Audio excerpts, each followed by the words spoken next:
Welcome to this week's edition of Dugout Dish Podcast. I am Andy Kirikides, joined by my wonderful co-host Keith Glasser. How we doing? Great. How are you? Good. We're going to talk about a topic that we are intimately familiar with, unique space in the recruiting world, but we're going to talk about high academic college baseball and high academic recruiting. Put together a little checklist here for us to try to follow. We'll see if we're able to stick to the bullet points here, but want to touch on the admissions process and how some of that works. I think there's some gray area in there and some assumptions that get made around how that works in the academic schools. Talk a little bit about athletes before academics, and we'll clarify exactly what we mean by that when we get there. Want to talk about how competitive this particular arena of college recruiting is. And then we'll talk about timelines, how to get in front of schools. And then there's always the cost factor and some things that should be considered when it comes to the high academic world and how to potentially navigate the finances of all of this, which can get tricky with some of these price tags. So let's kick it off with the athletes before academics convo, because I think this is something that is important for people to understand and frame it up from a coach's perspective, kind of what they're looking for. So what are your thoughts on this, Coach?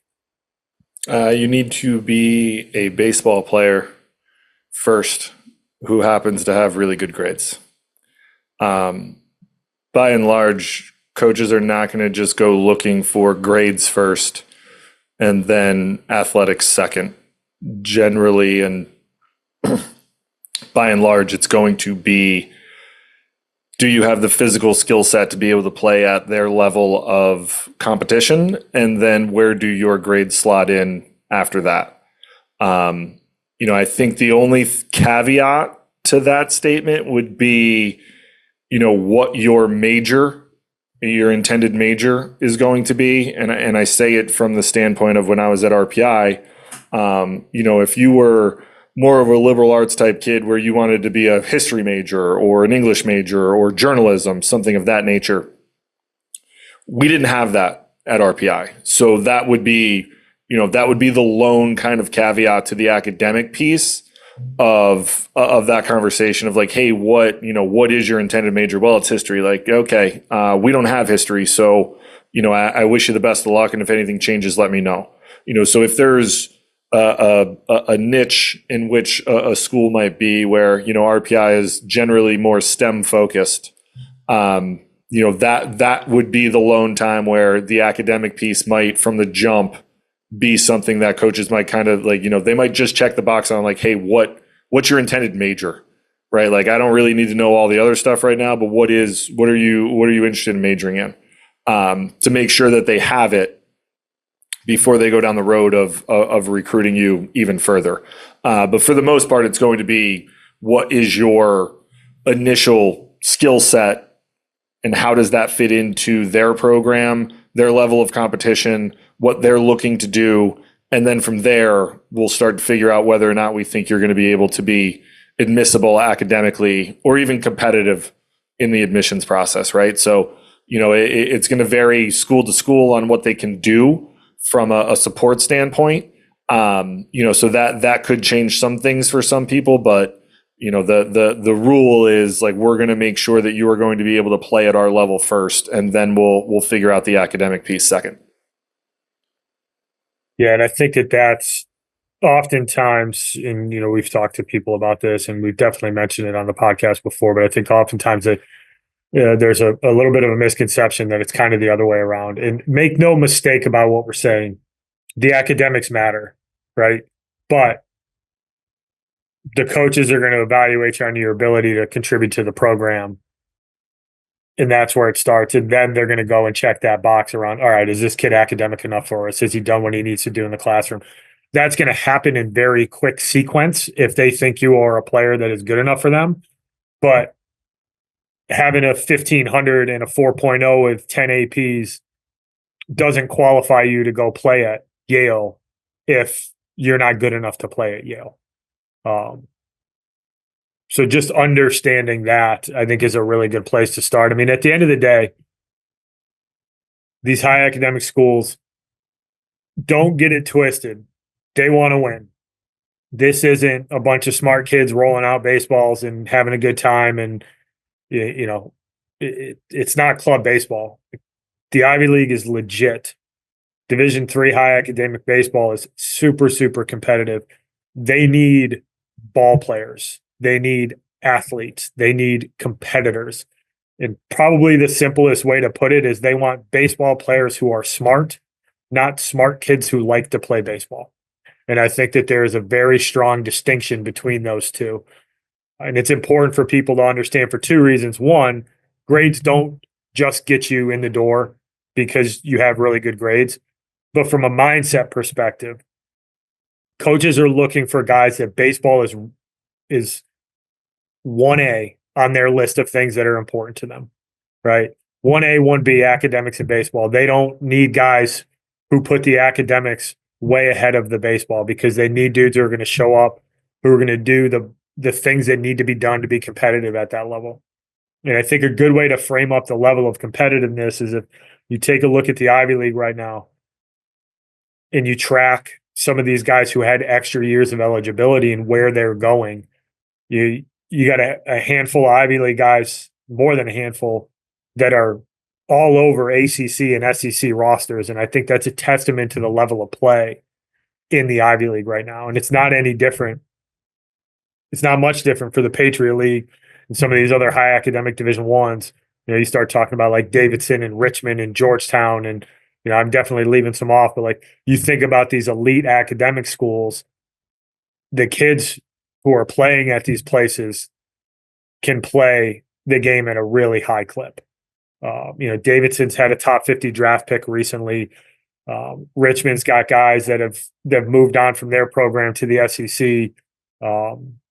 It's ultra competitive, and that's what these coaches are looking for. They're not looking for the student athlete. They're looking for the athlete student. And I think that's a really important distinction. Without a doubt, and I think the fallacy is that if you have really good grades, you're going to be able to go play at X school. And that's just not always going to be the case 100% of the time. Having really good grades at the baseline is going to keep more doors open to you longer, right? You're going to be able to have a lot more opportunities to be able to find a place to play because academically you're going to be competitive in the admissions process at a lot of schools in the country. The other side of that too is that you're going to, depending on where you end up landing, you're going to command more merit scholarship money, things like that when you get to those schools. But the idea that just because you have really good grades automatically means that you are going to be able to go play in the Ivy League, the Patriot League, the NESCAC, the Liberty League, Landmark Conference, Centennial, keep naming them. That's just not going to be overall true for everybody. You're going to have the requisite athletic skills to be able to fit in those programs and legitimately be actively recruited into those programs. And then the flip side to it is to actually play once you get there. So I think that the idea, while grounded in a sense of reality, it's flipped on its head from a recruiting and a coaching standpoint that yes, you want to have really good grades. I don't care who you are. You want to be the best that you can be academically because, again, it's going to keep as many doors open for as long as possible.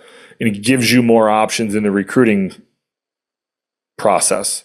That said, just because you have good grades does not mean that you end up in a high-end academic baseball conference.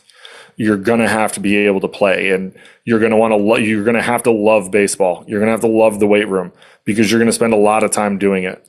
So it's especially at the Division III level with the limited amount of time that they get to spend with you, you're going to have to do a lot of this stuff on your own. So you're going to have to love it, and you're going to have to want to get after it when you're there. And that piece, generally they do go hand in hand with the academics, but it's not, to your point, it's not a club. It's not, it's serious baseball being played at a high level. I mean, the number one team in the country right now is Johns Hopkins, like one of the toughest schools in the country to get into. And I think they're like 36-3. They're the number one seed overall in the Division III NCAA tournament. So, go watch them. They're a pretty good baseball team, and they got a lot of really good baseball players there. So, it's not just the idea that I can be really good academically, and that's going to lead me to being able to play at a really good high-end academic school. You're going to have to be able to be a really good baseball player paired with being a really good student to be able to get your foot in the door at those types of schools. Yeah, spot on. I think the other thing of note in the academic conversation is how competitive it is. One, obviously the academic portion, right? You need to be able to get into some of these schools that are incredibly selective. But I think the other thing that is important to note is how competitive it is for those spots, right? These schools don't have, the Ivy League and the Patriot League and the NESCACs and, schools in the Centennial and, you got the UAA schools like Emory and WashU and Chicago. They don't have unlimited spots that they can support with admissions. Most of these schools, and I would venture to guess, I'd be willing to say all of them. I know, and we'll get into this, how it works a little bit different at each school, but for the sake of the conversation, there's limits to how many guys at these schools can actually support through the admissions process. Harvard they don't get to support 25 guys and see what happens. They have a number of guys that they're able to support in the academic process to help them get into school. I mean, make no mistake about it, they still need to meet a Harvard standard, but there are very limited spots. If you take a look at the Ivy League, you're probably on any given year, you're looking at about 65 kids who get to go and play Ivy League baseball. That's an incredibly small population of people that fit that niche, that they're good enough to play really competitive Division I baseball and also have the grades to get into those schools. Right? You could argue it's more competitive to get into one of those schools than it is to go into play in the ACC, where they might have a 12-man class for 16 teams that are in that conference. Like, you do the numbers, there's more kids to play at that level than there are guys that are going to match up and play in the Ivy League. But there's a trickle-down effect to that, right? Like, all those other schools that we're talking about, and you were a part of it at RPI, I experienced it at Vassar, it funnels down. The 70th and 75th kid that were borderline Ivy League guys, they're going to go play in the NESCAC. They're going to go get an elite engineering degree at RPI or MIT or wherever. There's just not that many spots at schools of that caliber. So it is ultra competitive to get in front of these schools, prove that you're good enough to play there, and then also have the academic chops to fit in. Because once again, this is not club baseball. These are serious programs. You look at Division I, mostly Division III, not a lot of Division II schools fit into this category, but it's not a coincidence that every year there are a handful of elite academic institutions that are in the top 25 teams that go and play in the College World Series. Like you mentioned, Johns Hopkins, right? WashU's been to the World Series. Pomona's been to the World Series. Middlebury's been awesome recently. They're going to be in the NCAA tournament again. Like, these are really competitive programs. Swarthmore's been in the College World Series. They play at a high level while holding up the academic standard that is needed to be accepted in schools of that caliber. Yeah, and it goes back to the original point of they're looking for baseball players who also happen to be very smart. And, that we can go down a rabbit hole of the admissions process, which we'll probably do here in a couple minutes. But it always has, and it always will start with baseball players first, and then finding guys that fit the mold academically and, let's face it, socially and, everything else that is going to go into being on a campus, right? Like it's a little bit of a different place, RPI. Like it just is. It's not a bad thing, but there's certain people who, just like any other school, go and visit and they're like, yeah, I don't think this is going to be for me. And there's other people that are like, yeah, I fit in perfectly here. This is exactly what I want. So it's finding that piece to it too, because you can find differences in all of these high-end academic schools that, some campuses they're like, every campus is going to be different. So what does that look like for you when you go there too? Like you might dream of always wanting to go to Bucknell, but then you go and visit and you're like, I don't know if Lewisburg, PA is really for me. And that's okay. But like it's things like that, also factor into this. But again, it's going to start with, can you play baseball and can you be competitive at this level from an athletic standpoint? And then let's go down the road of, are you going to be competitive and admissible from an admission standpoint? And then how much is it going to cost? What does that look like? All of those things. Because let's face it, like at high-end academic institutions, like the elephant in the room for all of this is the straight up cost of the education at these places too.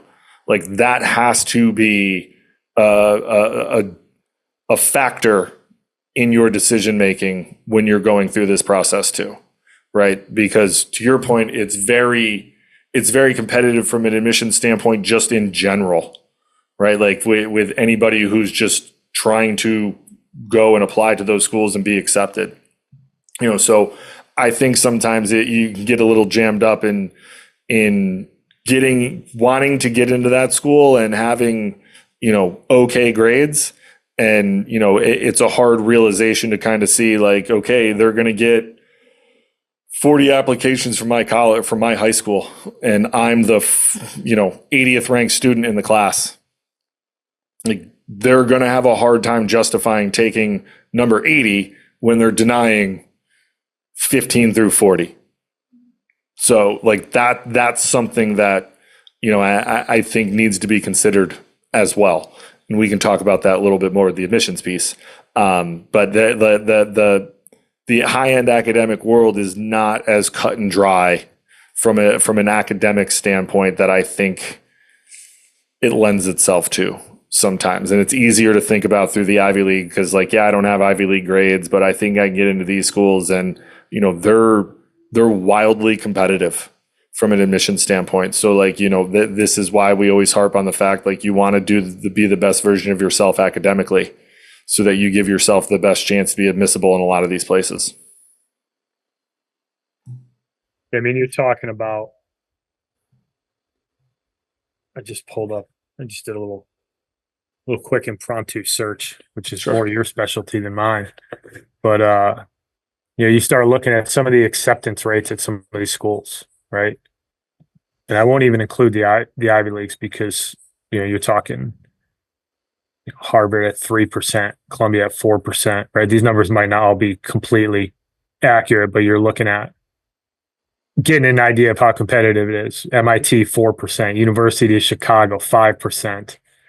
You start getting into Swarthmore 7, Colby 7. Like these places are elite academic institutions where when you're talking about accepting 7% of your applicants, the level of selectivity that you're able to have, you can absolutely 100% pick the 100% cream of the crop. Mm-hmm. Which I think we should take a few minutes and kind of unveil the admissions process at some of these schools, how it works, how some of the systems are in place.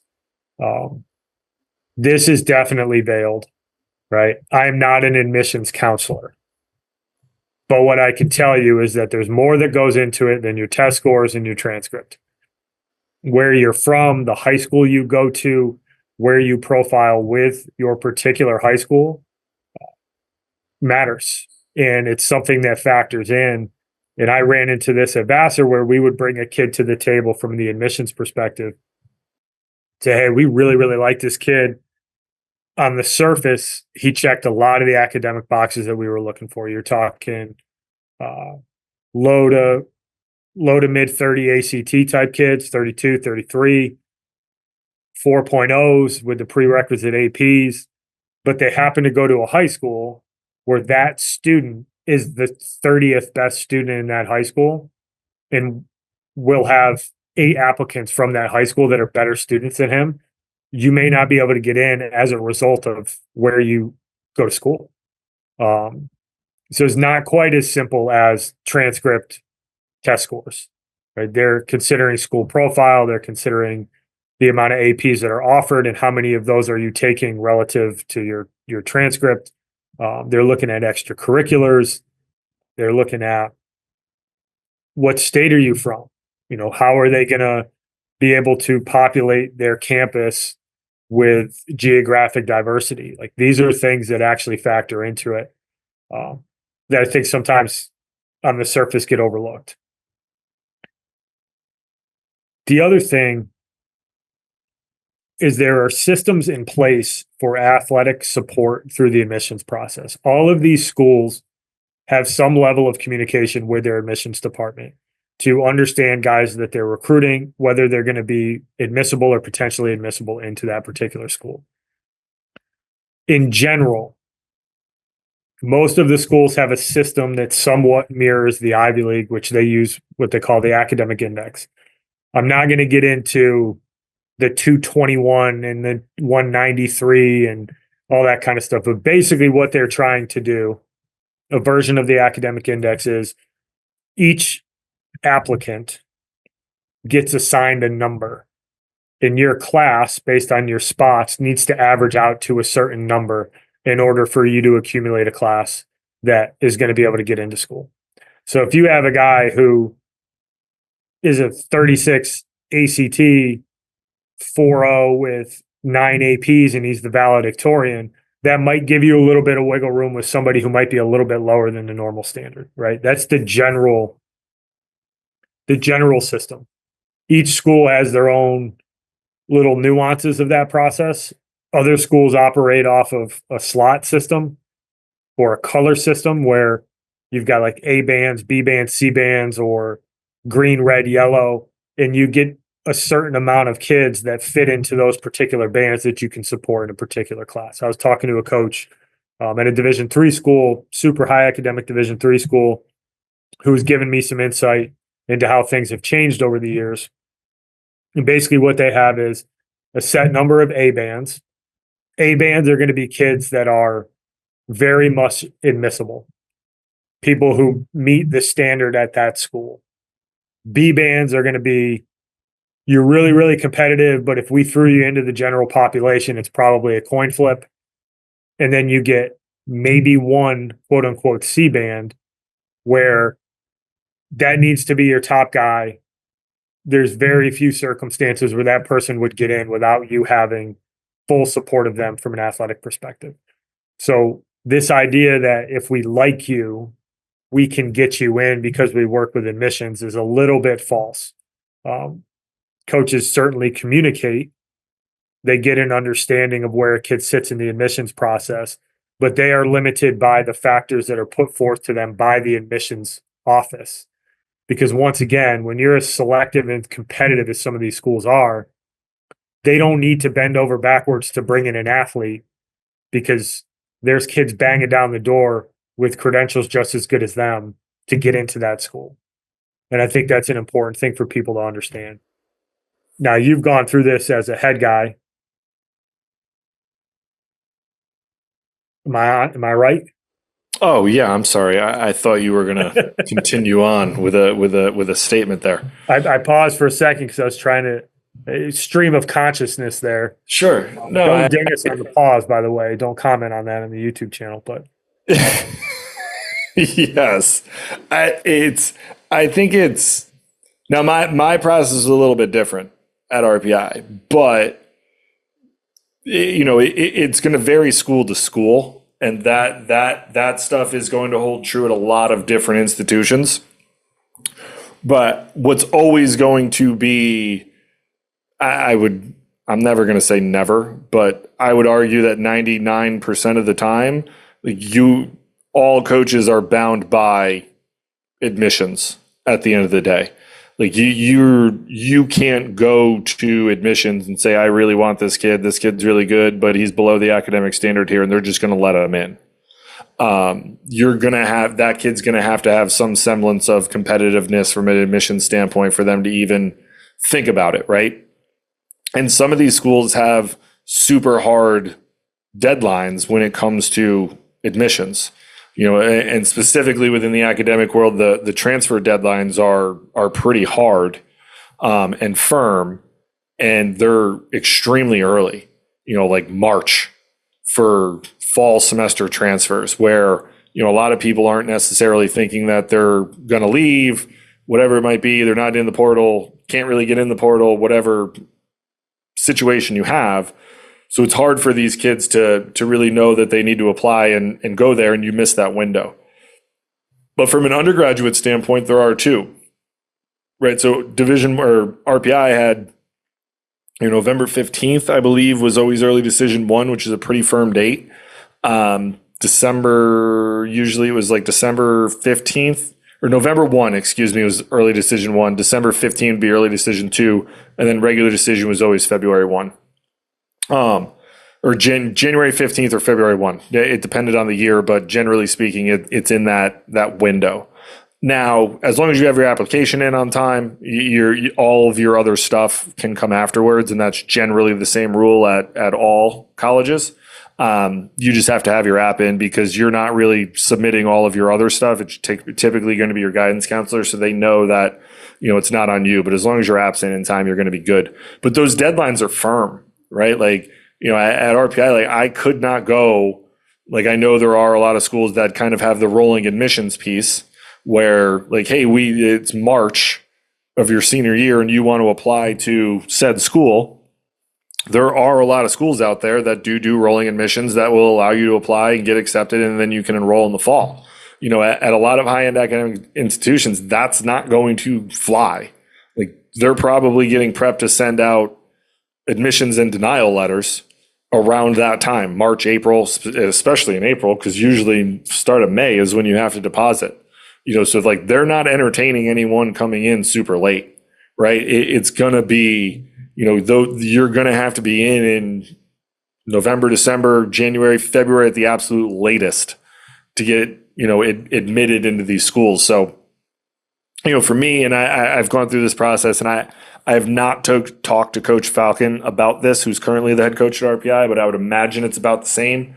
We would have likely letters that we were able to do. And essentially what we were, we had to get some academic information, a transcript, class schedules, things of that nature.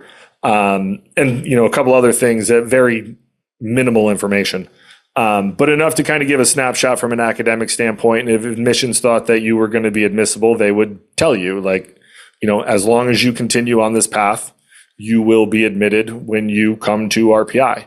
So obviously it's like a good faith letter, right? Like you still have to uphold your end of the bargain and continue on that path academically. If you don't, then yeah, you could absolutely get denied.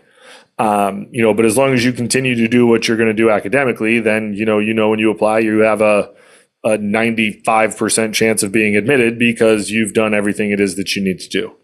So we could use that from a recruiting standpoint of like, hey, as long as this continues to happen, you are going to be admitted. Now, that said, in that process, as a coach, what the general student and what the academic standards are at your school. I knew what they are at RPI.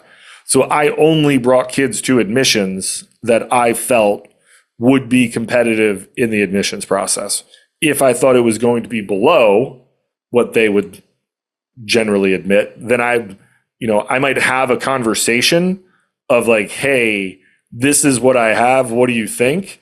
And then, I would get that's probably not going to work here. And then I can go back and just say like, hey, really sorry, but it's not, you wouldn't be admissible here right now. And we're not, I don't want to waste your time, in doing this and going further down this road just to have you get denied in 2, 3, 4, 5 months. And then you're left with, thinking you're going to be okay and you're not, so it does make it a little easier on the coach's end because you can kind of, lean into the academic side of like, hey, I don't think it's going to work here academically, or I know it's not going to work here academically. And it's a clean break, right? Like you're not really leading anyone on. You're not telling anyone that's any false information. It's just, hey, I don't want to waste your time. I don't want to waste my time. Like it's just not going to work here. But it was certainly a recruiting tool because then you knew, right? Like, hey, and it's super easy, right? When you're an unweighted 3.9 GPA with a bunch of APs and a 1350 two-part or 1450, like, yeah, okay, I'm going to be able to do this in high school. I'll be fine. And from there, it's like, hey, like you got a spot if you want to come here. And I think the other thing too to mention is, generally speaking, you're not doing likely letters or putting guys in A, B, or C bands if you're not genuinely interested in having them come to your school and recruit them. Like you're not running likely letters on 150 kids that you've had, email exchange or comment or a couple conversations with. Like you're doing that on kids that are super high on your list that you want to come to your school, that you can kind of sweeten the pot, for lack of a better term, to get them to understand like, hey, we really want you here at this school. This is what it's going to look like. You're going to be admissible. This, like, here's what it is. And then at least the family has as much information as they can have in front of them to say, this is the school I want to go to. So it's, like I said, it's different at every school. And I know that it's different at every school in the Liberty League, with what they can and can't do. But the thing that will always hold true is that admissions is always going to have the final say. And while there is a good working relationship with athletics and admissions, it doesn't mean that because they have a good working relationship, they're going to get whoever they want in all the time. That's just not going to be true across all these schools. They're going to, eventually you're probably going to bring somebody that they're going to say, yeah, no, that's not going to work out. Because as coaches, we push the envelope to see how low we can go. But the reality is you're still working within the framework of what you know, right? Like I was never going to go to admissions and be like, hey, here's a kid with a 2.7 and a 900 two-part. Can we get him into mechanical engineering? Like I know that answer is flat out no, right? So like there's certain hard cutoffs that every coach is going to have in doing those things. It's a game you have to play, but at the same time, it's, the idea that like, if they like you, they're going to be able to get you in. That's not 100% true. And I think the other side of it too is, again, going back to the cost of these institutions, if you're at the bottom of what the acceptance range is for their grades, you're not going to command a lot of the money from the school. And specifically in Division III, where it's non-athletic scholarship and it's all based off of need-based money and merit scholarship money, that is something to consider. Like you might be going to a school that all in is, $92,000 for a year, and you're going to get 15 in merit money, and who knows what you're going to get in need-based. So those are things that you have to understand in this realm of college baseball recruiting and admissions, that if that's what you aspire to, but you're kind of towards the bottom end of what they deem to be acceptable, you might not be getting a whole hell of a lot of support monetarily for you to go to school. And that's, I would be remiss not to say that, because it falls in line with the same of like, if they like you, they can get you in. Like, yeah, maybe, but that also would mean like, if we can get you in and you're towards the bottom, you might not be getting a whole lot of money from financial aid.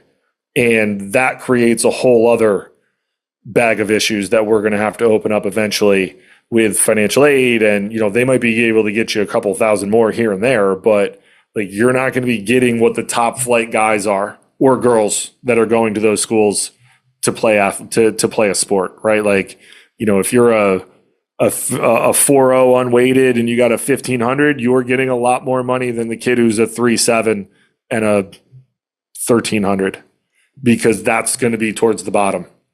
They're going to try to give the most money to the people that they want to actually attend that school.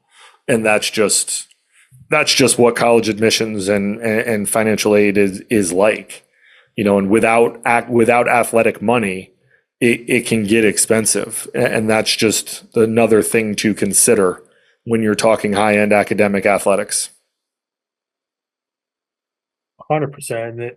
I think the other thing to add to that, and not to be a downer about the price, but a lot of these schools that are in that elite category, they don't give merit money.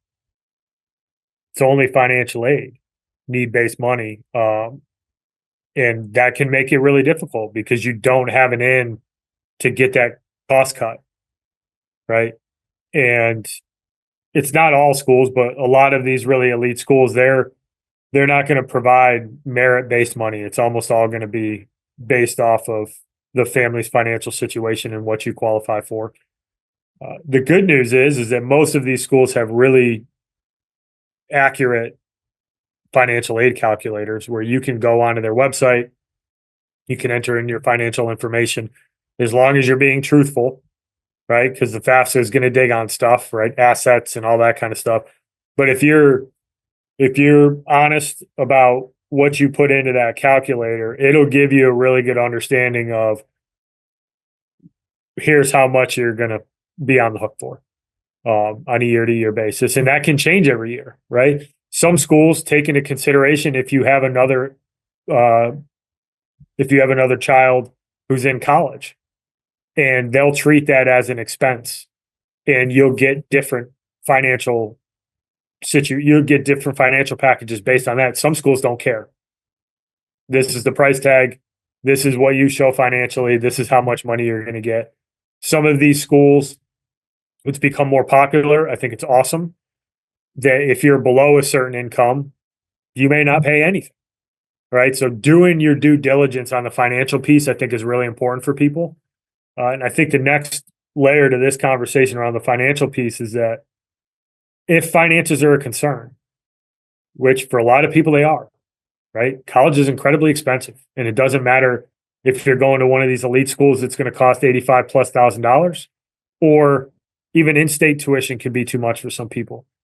If you're a great student, you can use that to your advantage, and maybe you don't get the bumper sticker that sticks out at the country club, but you can go to a great school instead of an elite school, get 50% off the rip because you're a great student, and you can get a great degree for a lesser cost, right? And that's something that I think that I would encourage families to strongly consider, because there's some fantastic academic institutions that will willingly give out merit-based money to students who excel.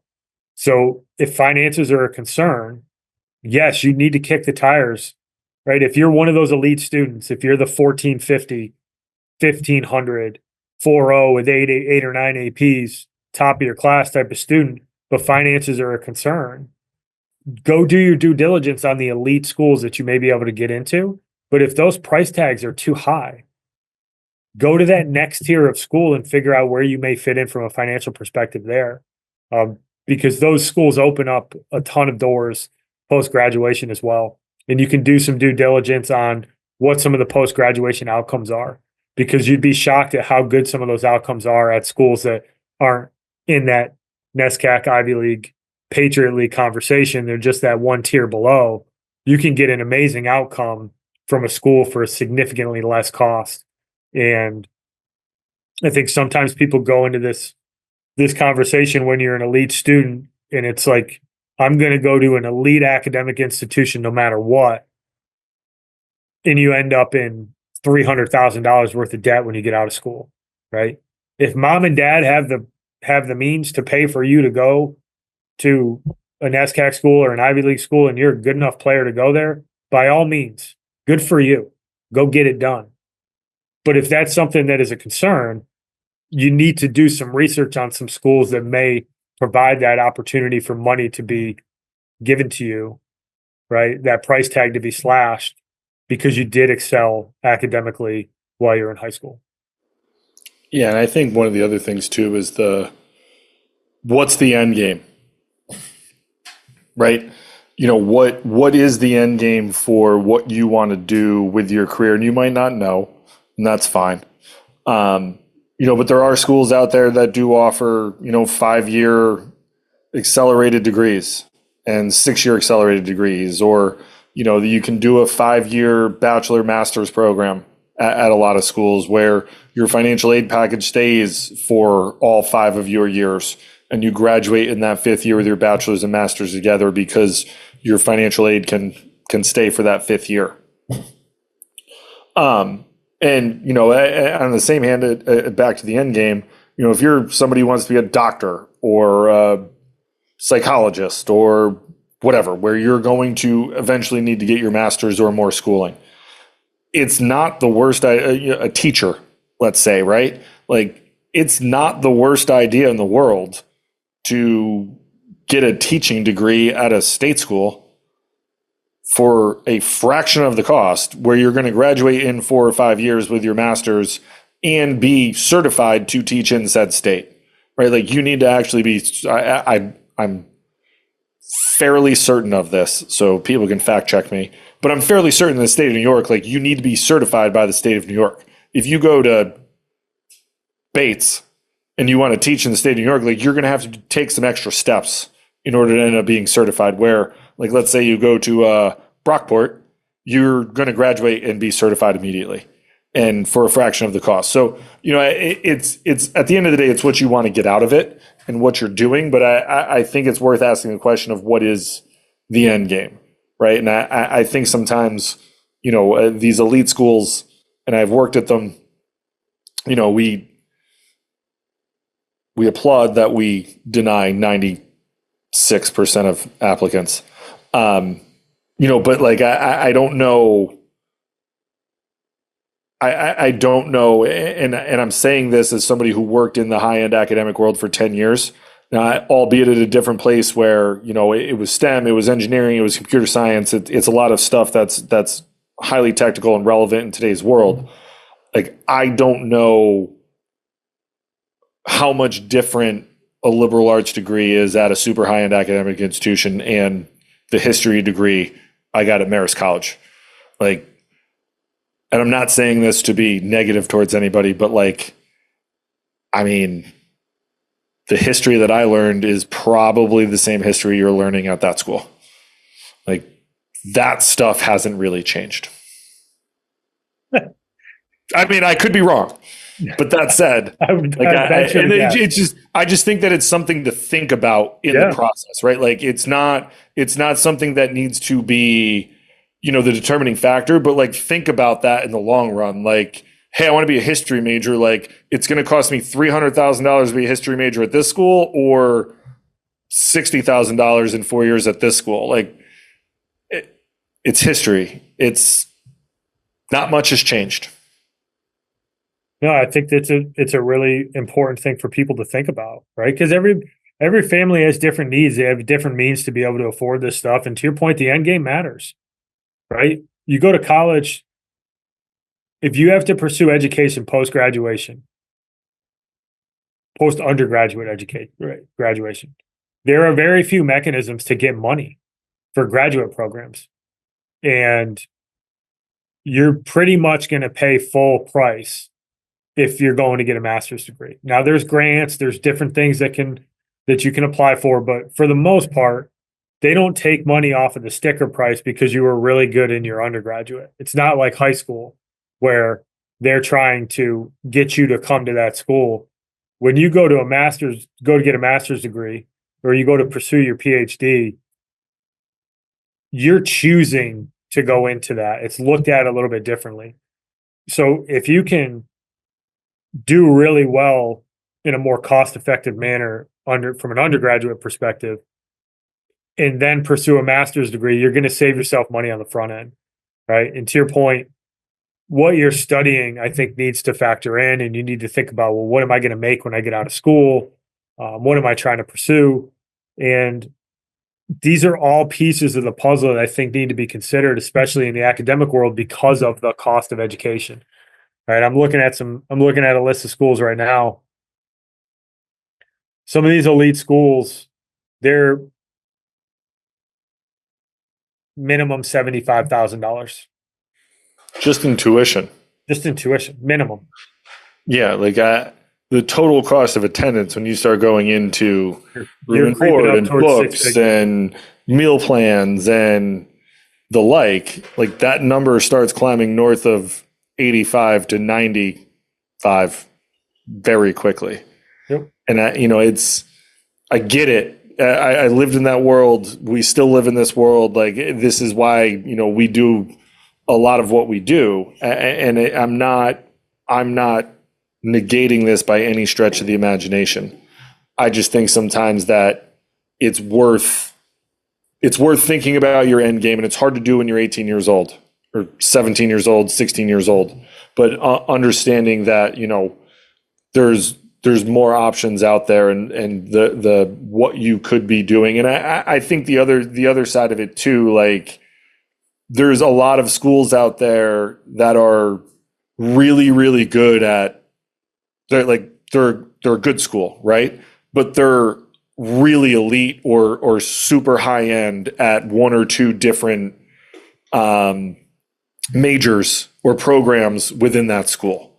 And it's worth looking into those types of things as well, right? Like if you wanted, I can't even think of one off the top of my head right now, but like Brockport, for example, because my wife just walked in the door, like they're really like it's teaching and nursing. They're elite at it for the SUNY system and the state of New York, right? Like you don't have to just go to a private school to do it. You can do it at the state level and get a really, really good degree and educational experience because that's really what they focus on and that's their niche and that's what they're good at. Not to say that they're not good at other things, but you get my point here.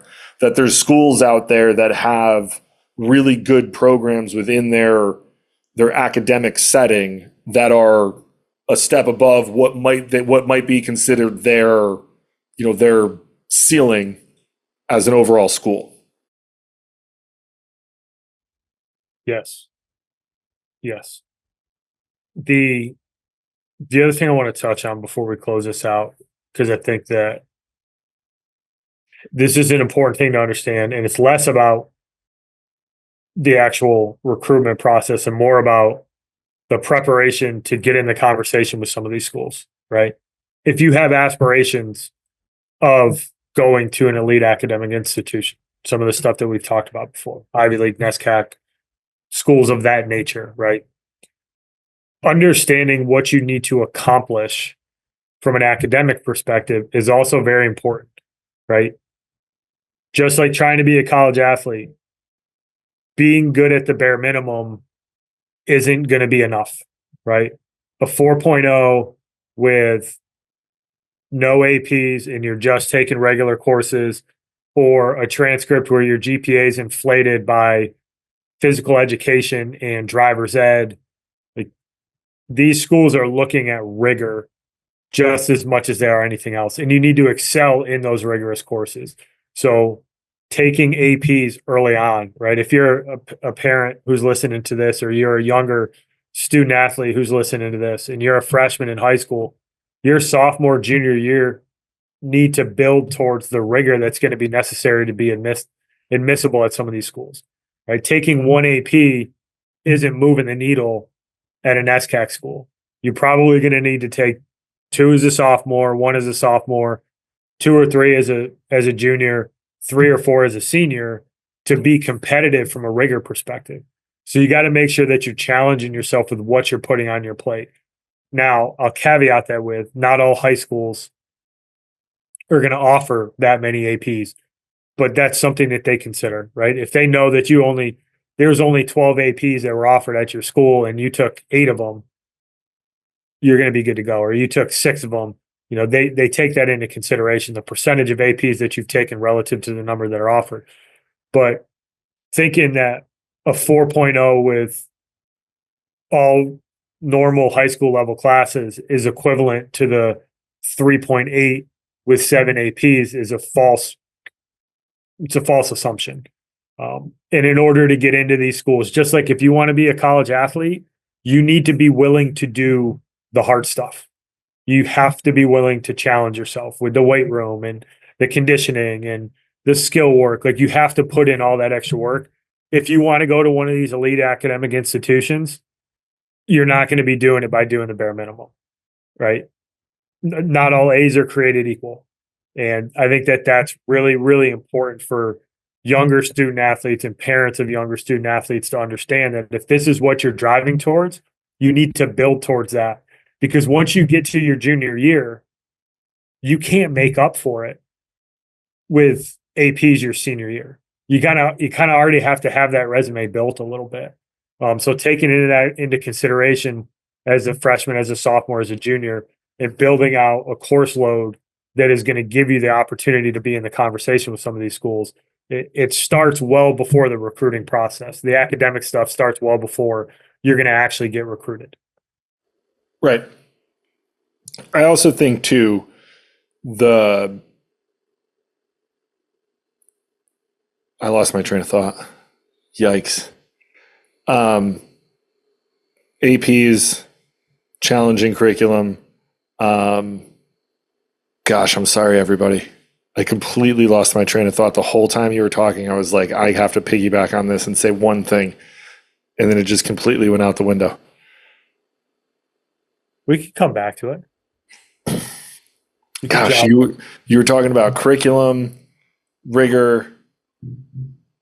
Yeah, let's go back to that. Sorry, everybody. All right, it'll come to you. Okay, so curriculum, rigor, really important. Want to hit on this. Timelines and how to get in front of some of these coaches, right?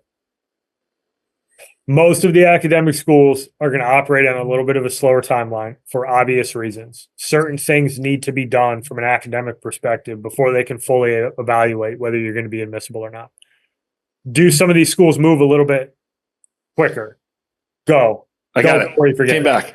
When it comes to the rigor and your transcript and those things, the one thing I was going to add on to it is if you're specifically looking at or you aspire to get into higher ed academic institutions, their websites, specifically their admissions websites, are great resources to use. You can go on there and you can see what, the average SAT score, the average ACT score, what the average GPA, how the average APs, honors classes, IB credits, depending on what type of school it is, right?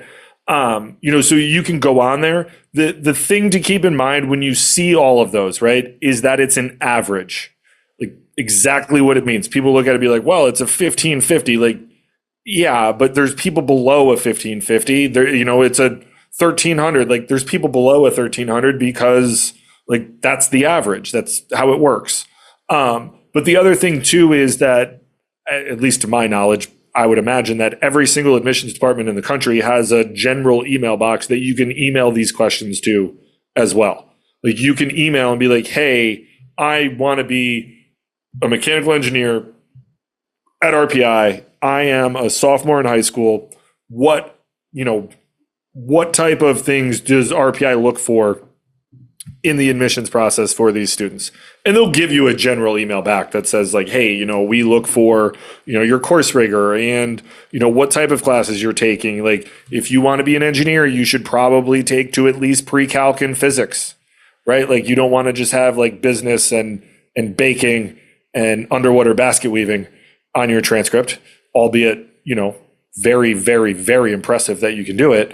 Not really going to lend itself to you being an engineer.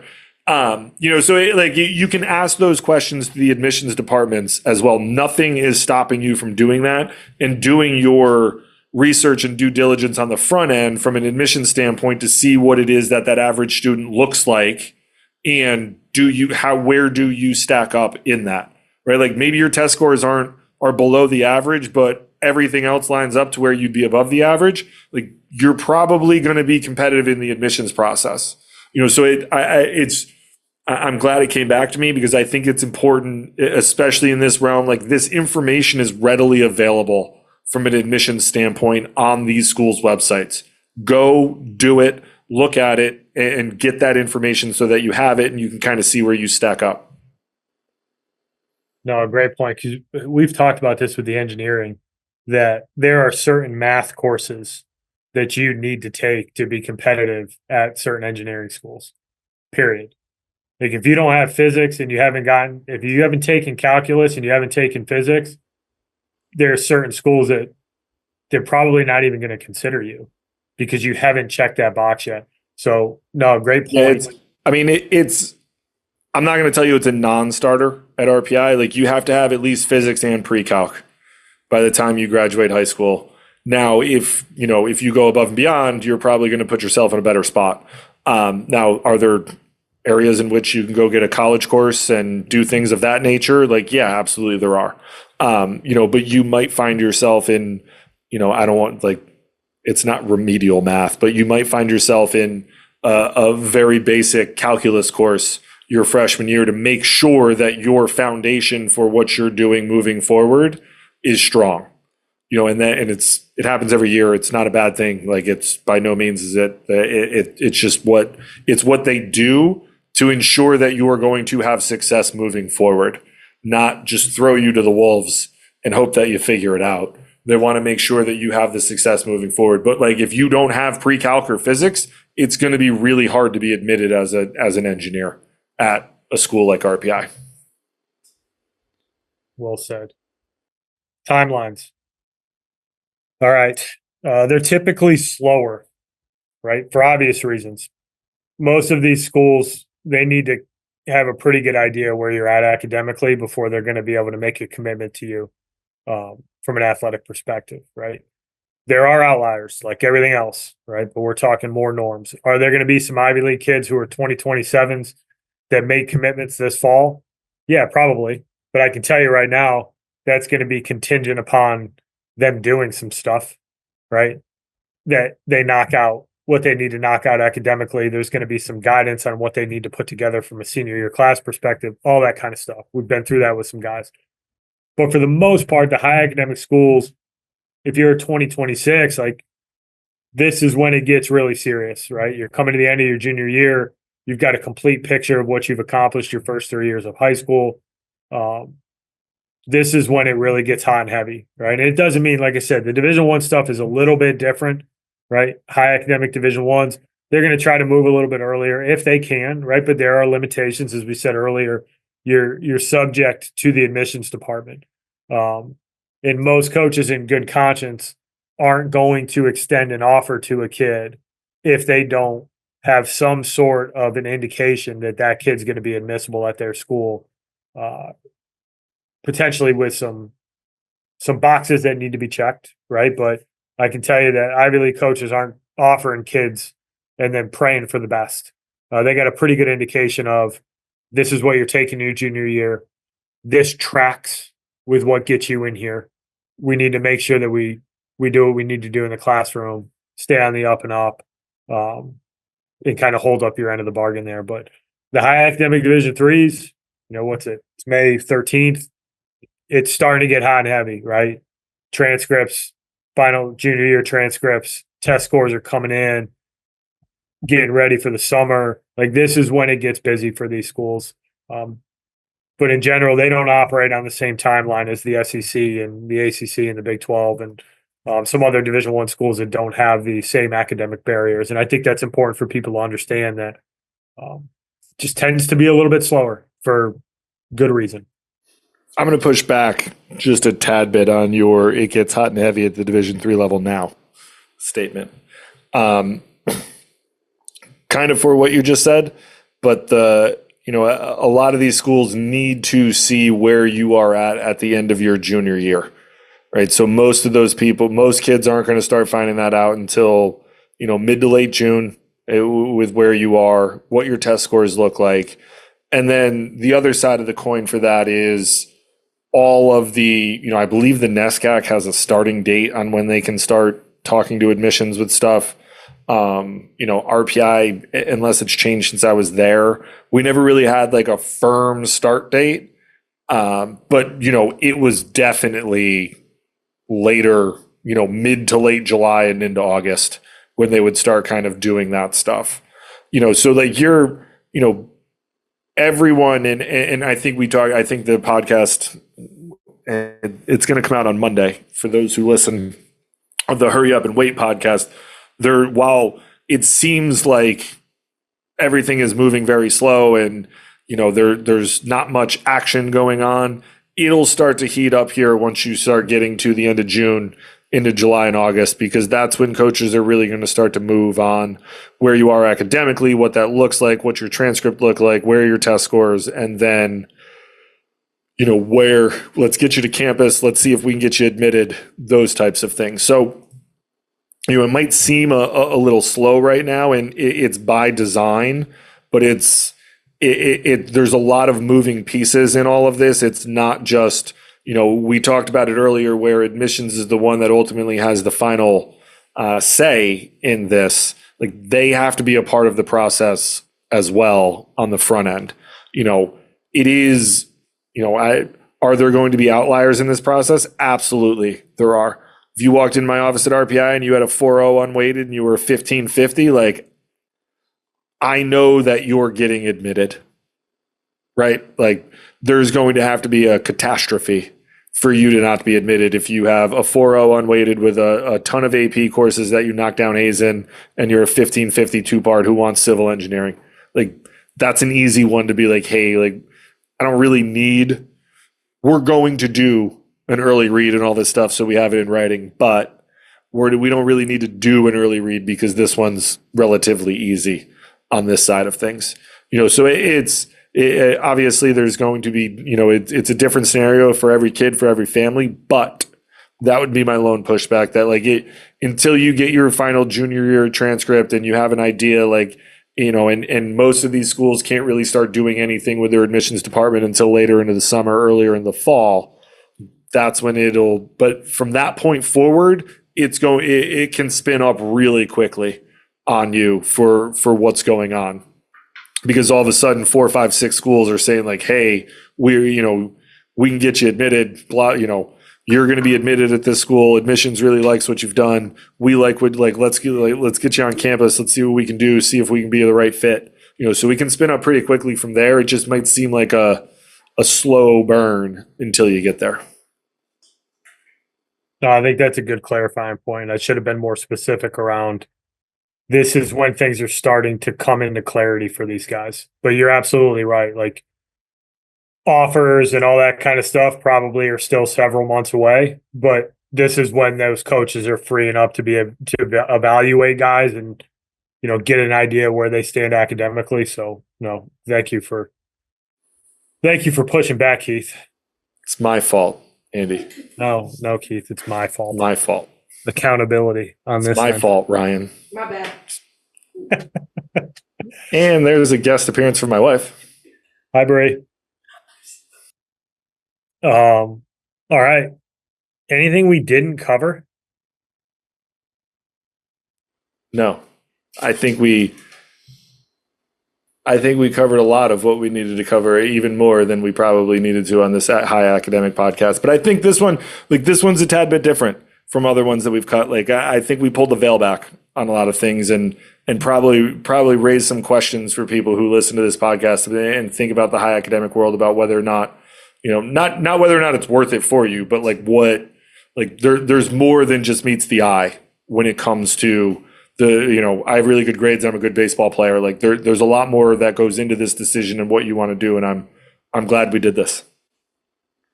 Yeah. For anybody who's listening, you know how to reach us if you got any questions on this topic in particular. Obviously, it's something that me and Keith have been immersed in. So more than welcome to answer those. Hit us up on the interwebs, the social medias, if you have any follow-on questions to anything that we talked about today. But thank you for listening. Tune in next time. We'll talk to you then. Thanks, everybody. Thank you for listening this week. If you're watching on YouTube, go ahead and hit that subscribe button and smash that like button for us. Check us out on Apple Podcasts, Google Podcasts, as well as Spotify. You can follow us on Twitter and Instagram at EMD Baseball. If you want to find out what me and Keith do to help families and players navigate the recruiting process, go ahead and check us out on emdbaseball.com. take a few minutes to check out our new online academy. I promise you'll get some good information out of that. Thanks again for listening. Check in with you next week.